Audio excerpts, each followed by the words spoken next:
Mga prutas nga matod pa kinahanglang di gyud mawa sa kananan atul sa pagsugat sa bag-ong tuig, sugod na ang pagsaka sa presyo. Atong seran kung tagpila pinagi sa report ni Femery Dumabok.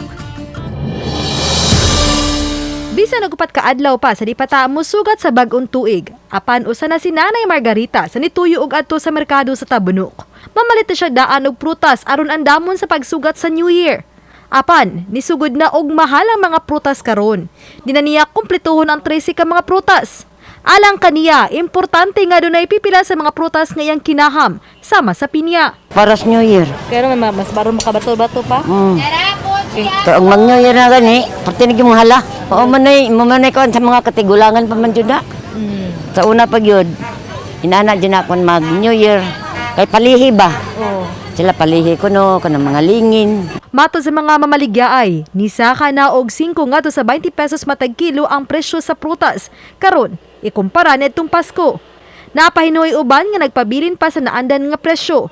Sama sa pongkan og apple nga tag 10 pesos ang buok, tag 20 pesos ang orange ug lemon, tag 25 pesos matag usa ang peras. Apan tag 30 pesos na matag usa ang kiwi. Ang watermelon, tag 50 pesos na matag kilo. Tag 250 pesos matag kilo na ang grapes. Ang mangga, tag 140 pesos matag kilo. Tag 300 pesos ang kilo sa lunggan. 120 pesos per kilo sa pomelo. Ug ang pinya ug ang kapayas, tag 40 pesos ang kilo. 100 ang box. Kada adlaw siyang saka. Samtang, lakip sa matod pagipangita sa mga customer, mao kining nakaputos o gold wrapper nga mga chocolate candy nga tag 120 pesos matag plastic cup. Sa merkado sa Talisay, palit na usab kaayo ang mga turutot.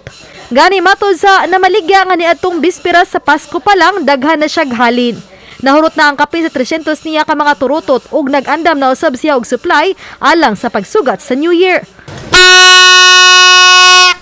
Ngano kayo dito ng turutot sa Pangpawala sa dimala sa kanang kuan para makuha ng syerte. Gani kining lola, tulo ka turutot dayon ang gipamalit alang siyang mga apo kay matud pa, mahimo man kini nilang duaan bisan kun mahuman na unya ang kasaulugan.